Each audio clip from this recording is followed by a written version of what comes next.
ఫైనల్గా అయితే మన India the most awaited movie Pushpa 2 అయితే నిన్న థియేటర్స్లోకి వచ్చేసింది.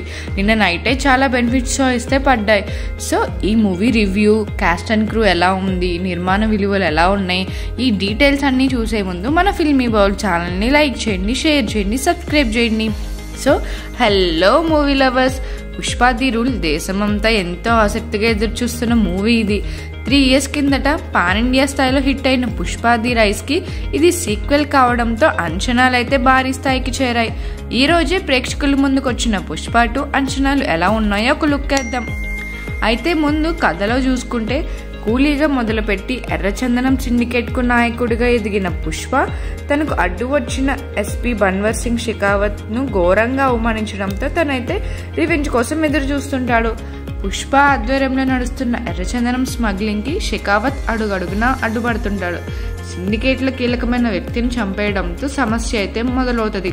ఈ పరిస్థితిలో సిండికేట్ అంతా కలిసి షెకావత్కు పుష్పతో సారీ చెప్పించడానికి ట్రై చేస్తారు. కానీ సారీ చెప్పినట్టే చెప్పి పుష్ప అయితే తిరుగుపడతాడు. సమస్య ఇంకా పెరుగుతుంది. అదే సమయంలో అంతర్జాతీయ స్థాయిలో పుష్ప ఒక భారీ డీల్ ఒప్పుకుంటాడు. మరి షెకావత్ రూపంలో తలెత్తిన సమస్య ఈ డీల్ పూర్తి చేస్తాడా? షెకావత్ దీన్ని ఎక్కడి వరకు తీసుకెళ్తాడు? వీటిలన్నిటికీ సమాధానం తెలుసుకోవాలంటే మూవీ చూడాలి. పుష్ప ది రైస్ ముగిసేసరికి హీరో ఆల్రెడీ పెద్ద రేంజ్కి ఎదిగిపోయాడు. ఇక అక్కడి నుంచి ఇంకాస్త ఎత్తుకు ఎదగడం లేదా కింద పడడం మళ్ళీ లేవడం తప్పితే కథగా చెప్పడానికి పెద్దగా స్కోప్ అయితే లేదు. మళ్ళీ ఒక జర్నీ చూపించడానికి ఇక్కడ అవకాశమే లేదు. ప్రధాన పాత్ర 0 నుంచి మొదలుపెట్టి ఒక స్థాయిని అందుకునేలా కథను నడిపిస్తే ప్రేక్షకులకైతే మంచి కిక్ వస్తుంది. కానీ ఆల్రెడీ ఒక స్థాయి అందుకున్న వ్యక్తి ప్రయాణాన్ని చూపిస్తే అందులో అయితే అంత మజా ఏమి ఉండదని అనిపించింది. అందుకే పుష్ప తరహా కథలకు సీక్వెల్స్ తీసి మెప్పించడం అంత ఈజీ అయితే కాదు. అయితే ఈసారి కథతో మెప్పించలేని సుకుమార్కు బాగానే తెలుసు కాబట్టి ప్రేక్షకులు దాని మీద దృష్టి మళ్ళని విధంగా మాయ చేసే ఎపిసోడ్ల మీద ఆయన దృష్టి సారించాడు. ఊపిరి సలపివ్వని ఎలివేషన్ సీన్స్లు, ఉర్రతలూగించే యాక్షన్ ఘట్టాలతో సినిమాను నింపేశాడు. కథ పల్చనవ్వడం ఒకంత నిరాశపరిచిన మాస్కు పూనకాలు తెప్పించే హై వోల్టేజ్ ఎపిసోడ్స్ మాత్రం పుష్ప ది రూల్ పక్కా పైసా వసూలు సినిమాగా తయారైంది. మాస్ అందు సుకుమార్ మాస్ వేరయ్యా అన్నట్టు ఆయన కూడా హీరో ఎలివేషన్ మీద ఆధారపడతారు. ఓవర్ ద టాప్ మాస్ సీన్లు తీస్తారు. యాక్షన్ ఘట్టాలు టూ మచ్ గానే కనిపిస్తాయి. కానీ ఆయన మూవీస్లో హీరోలకు అవసరం లేని బిల్డప్ ఉండదు. ఏదో ఫైట్ పెట్టాలి కాబట్టి ఫైట్ అన్నట్టు ఉండదు.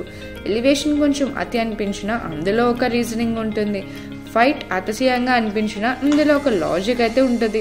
ప్రతి సన్నివేశాన్ని ఒక మెరుపు లాంటి ముగింపు ఇవ్వడం ద్వారా సాధారణమైన మాస్ సన్నివేశాన్ని ఒక సగటు యాక్షన్ ఘట్టాన్ని కూడా ఆసక్తికరంగా మార్చే నైపుణ్యం అతని సొంతం. అల్లు అర్జున్ కెరియర్లోని ఖచ్చితంగా పుష్ప పాత్ర ఒక మైలురాయిలా నిలిచిపోతుండడంలో సందేహం లేదు.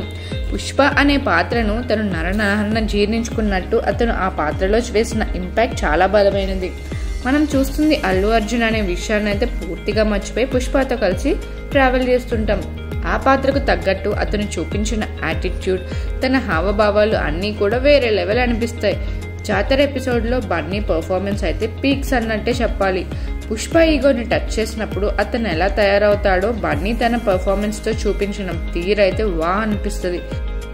శ్రీవల్లిగా రష్మిక మరోసారి మెప్పించింది. ఫస్ట్ పార్ట్తో పోలిస్తే ఇందులో గ్లామర్ డోస్ అయితే పెంచింది. అలాగే పర్ఫార్మెన్స్ అదరగొట్టింది. జాతర ఎపిసోడ్లో బన్నీతో పోటీ పడి నటించింది. విలన్ పాత్రలో ఫహద్ ఫాసిల్ చెలరేగిపోయాడు. తెరపై తాను కనిపించిన ప్రతిసారి ప్రేక్షకులకు అటెన్షన్ అయితే రాబట్టాడు. రావు రమేష్కు పుష్ప 1తో పోలిస్తే ఇందులో పాత్ర ప్రాధాన్యం పెరిగింది.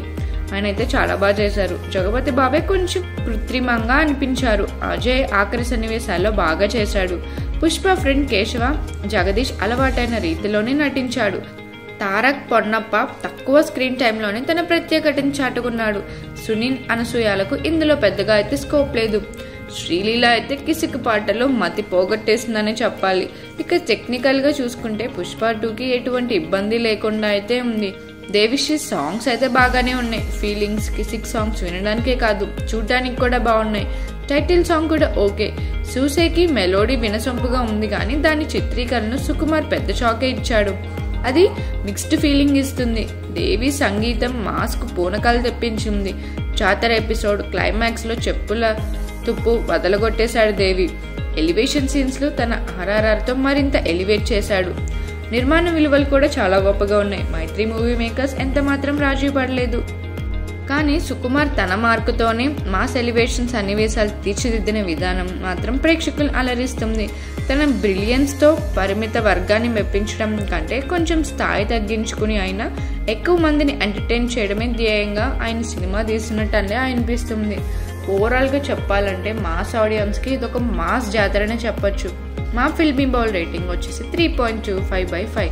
మీరు ఎవరైనా మూవీ చూస్తుంటే మీకు ఎలా అనిపించిందో మాకు కామెంట్ సెక్షన్లో తెలియజేయండి. మరిన్ని మూవీ రివ్యూస్ కోసం ఫాలో అవుతూ ఉండండి ఫిల్మీ బౌల్.